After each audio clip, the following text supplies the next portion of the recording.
Silence, Claudia Jordan, asking you to support a fellow Rhode Islander and check out Remi TV. That's right, Remi TV. Hey y'all, it's your girl Maya, and you were tuned into Remi TV. Hey you guys, you're to hearing. I had an amazing time. Shout out to Remi What's up? TV. It's your boy Slim 112. Hey, this is Remi TV. What's up, y'all? This your boy Wyclef John. Y'all watching Remi TV. Hey, what's going on? It's your boy RL from NEXT.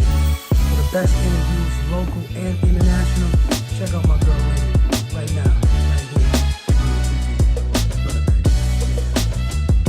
What's up, y'all? This your boy Deron from 112 checking in. You already know what it is. You watching Remi TV. Yo, check this out. The positivity lives. Representing Infamous Mob D, and right now you watching Remi TV. It's your boy Fatboy SSC, man. You watching Remi TV where positivity lives, man. You already know that way. Fatboy, gang. Boy Havoc representing Infamous Mob D, and right now you watching Remi TV. What's going on? I am here with my special guest, Chaz. How are you doing today? Doing great. I'm doing great. Thanks for having me. How you doing? No problem. I'm doing great.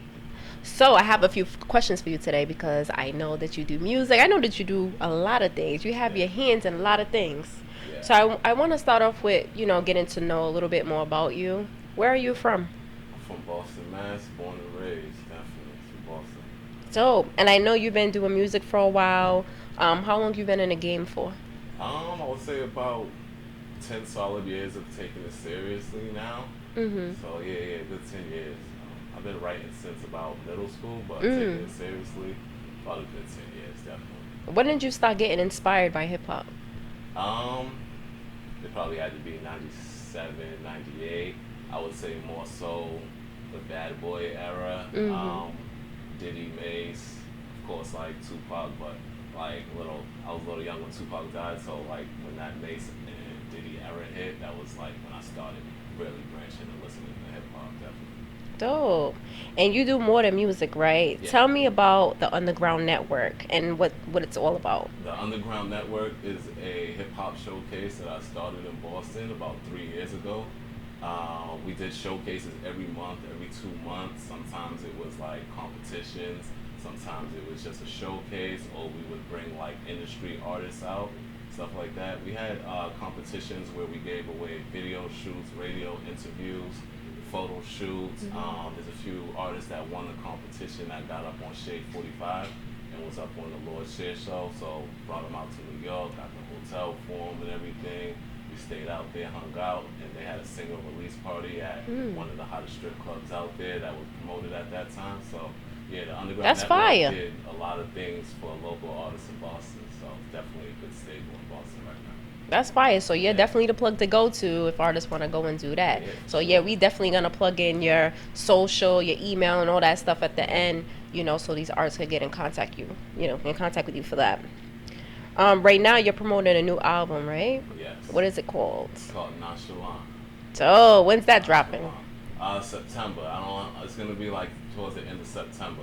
So definitely look out for that. It's definitely coming. It's definitely fire. I've been working on this album for about 2 years, so some of the singles are already out right now.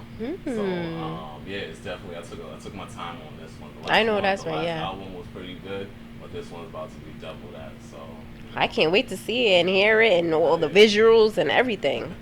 What can we expect from the project?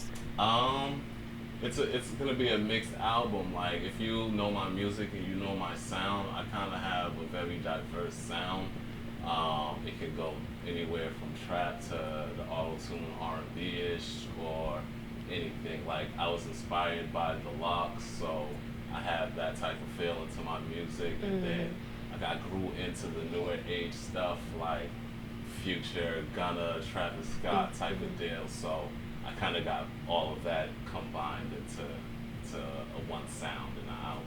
Oh, that's dope. Yeah, Would you be able to tell us what separates you from other artists? I think it's on music. I think my voice, my projection of my voice is brings me out more. Like some people don't have like that rapper voice sometimes, and I think that's like very important to have in the studio, just your vocals. So I think that works out for me a lot. And I believe I'm a good writer. I wrote songs for a lot of people, hooks and stuff like that, gave away. So yeah, like my versatility definitely stands out. And I know you love to travel, right? Yes, definitely. So have you been to any festivals outside of your city? Yeah, for sure. I always do A3C in Atlanta. They do that every October in Atlanta, so I'm pretty plugged in out there. And South by Southwest, which is a huge music festival, not just hip hop, it's all genres of music, and they do that March, the beginning of March every year. So I've definitely been doing that for the last 3-4 years. What's the vibes like out there? Do you get a chance to meet a lot of people and network? It's lovely because everybody that's out there came out there to do music. So, you know how at some shows people are there for other reasons. But like when you're out there, everybody is there to listen to you, watch you, or find somebody new. There's labels out there, A&Rs, so you're meeting so many different people, DJs. There's shows going on all week. So yeah, I try to make it down there every year. It's definitely a good opportunity every year. Dope. And I know you have a music video right now that's out, that's fairly recent. Would you be able to tell us, what that song is about and the visuals in that video? Yeah, the song is called Come See Me. It's on YouTube right now. I think like 35,000 views we done did right now over the last year. So that was one of my biggest videos. It's definitely a dope video. It was shot by Wax Hug Films. And he does a lot of industry people's videos and stuff too. So shout out to him, definitely. But the video came out great, definitely. It was a great video. Yeah. Can we expect more videos in the near future? Sure, definitely. It's already in the works, so. Dope. Yeah, Can we expect the video before the album drops or after? Probably when the album drops. When the It's gonna album come drops. with the video, with the tracks and everything, so. Dope. Yeah, for sure. You have any musical influences? Musical influences? Yeah, for sure.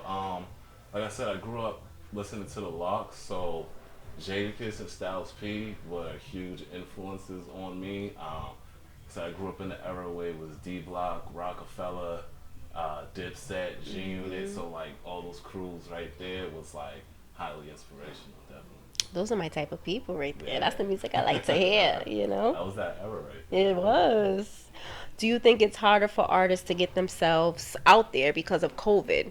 And how can artists continue to make moves? With COVID, it would be definitely harder because there's not a lot of shows right now. There's a few states where you can go out and do shows, like Atlanta right now, but that's if you really want to travel through all of this. But yeah, I would definitely say it's harder right now. But then again, everybody's home, everybody has access to the internet, their phones. So as long as you got a good marketing team behind you, you should be able to get your music in front of however many people you can. Yeah, I definitely agree with that. People have different ways to prepare for shows. Yeah. How do you prepare for a show? Depending on the show, yeah, I like to get my sets done. Like, I'm weird. I like to do my set right before the show. I already know what songs I'm gonna do, but the actual layout of the set I do like right before the show, and I listen to it the whole way to the show type of deal. So yeah, I'm practicing in the car or whatever, listening to the instrumentals, and yeah, the whole way. Yeah. I hear that. I remember watching, Eminem in the mirror practicing for his freestyle in the movie. Yeah. So I'm like, I wonder if all artists do things like that. Yeah, Do you most guys part, practice? Yeah, he was doing battle rap. Battle rap, that's a whole different sport, right? Yeah, that's a whole different ball game. Yeah, yeah. When it comes to performances and stuff, yeah, I've been doing it for a while, so I kind of got everything. I think I have everything down packed when it comes to that. So, yeah. Okay. What are the biggest challenges you have faced, and how have you overcame them? Biggest challenges is just getting my music out to the masses. How I overcame it, well, I wouldn't say I've done that yet, but I hired marketing teams and stuff like that to help me with my promotions and stuff, publicists, and that definitely helped me get further. So it's kind of just honestly up in the budget right now, like to get everything further.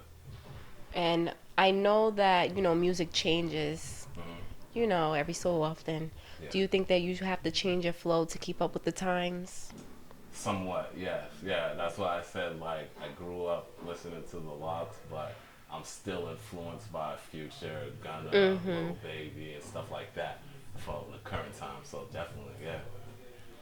Now, I want to know what's next for you. What can we expect from you next? The album definitely coming next month. More videos, and when COVID's over, hopefully I'll be traveling again in different states, performing. Sure.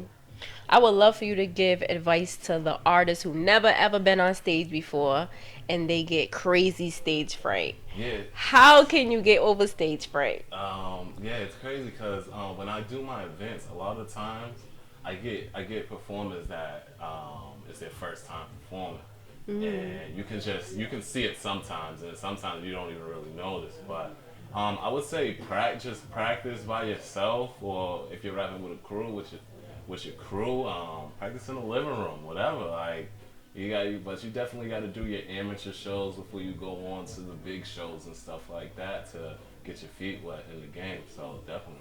Okay. And I know a lot of people, when they're coming up as an artist, they really don't get that much support from their peers and family. What could you do as an artist to gain more support from your peers? Supporting other. Well, what you could do is support other artists as well. Depends all on your marketing and stuff. It's all on your likability, like, you know. So it's a struggle to really get some people to pay attention to your music. But as long as you got quality music, which is very important to have quality music. Some people just go to any studio just to record. You know, I have one engineer that I work with. He used to live in Boston. He moved to California. Now I go to California to work with him now because that's my engineer, you know. Right. So you really got to find your sound, find your studio, your engineer, and then work it up from there. I agree. I want to thank you so much for coming on my show. I cannot wait to hear your album. I can't wait to see the visuals. And I know that we're going to hear a little something from you, right? Yeah, for sure. Okay. And one more time, can you drop your social and, Instagram, emails, all that stuff? You can follow me on Instagram, Chaz Ray 617 on Instagram. You can follow me on Facebook, Chaz Ray. Snapchat, yeah, you can follow me on that too, Chaz Ray 617, and my email is chazrayugn@gmail.com. Dope. And we'll be right back with a short performance from Chaz. What's up, y'all? This your boy Wyclef Jean. Y'all watching Remi TV. Not only is she hot, but y'all already know, man, this is where positivity lives. Yeah, we still up in here. Shout out to Remi TV. We in the building. Boy Chaz Ray. What's good? Niggas sleeping, guess it's time to wake them up. Back to the bars like I'm at the pub. Hustle, nigga, I don't really do the clubs. Just move a few P's while you coughing dubs. This pandemic got my bands extended. Still on the strip, going hand to hand with it. My bitch is bad, only fucking 8s and up. My weed gas, only selling 8s and up. Still ballin' on you niggas, we can lace them up. Ain't shit changed, police still hating us. Shit, them niggas down the street still hating us. Never catch me slipping, squeegee gon' dry him up. Never change the game, had it for $1 million. Make niggas retire early, call him Andrew Luck. Always gassed up, but I'm focused on my business. This pack, you can smell it from a social distance. Eat a brown head and you need permission. Show you how to move weight like a dietitian. My bitch bitchin' told me I don't never listen. I told her she can leave if she losing interest. Got my back up coming off the benches. Still in the trenches, homie, come and pay a visit. If the ticket low, I'm still flying Spirit. I'm in the A, posted up at Harold's Chicken. If I spit it, then you know I lived it. No cap in my rap, I don't spit fiction. I'm so gifted, speeding got my mind swishing. We do the same thing, but I get paid different. When it's from your own people, know that hate different. Still trapping, know the city, so I'm beating traffic. Money in elastic, product pressing plastic, in the finest fashion. Might sound like I'm bragging. Hit my line for the quote, no, I'm still active. Y'all know what it is, man. Your boy Chaz Ray, Boston in the building. Yeah, Remi, what's up?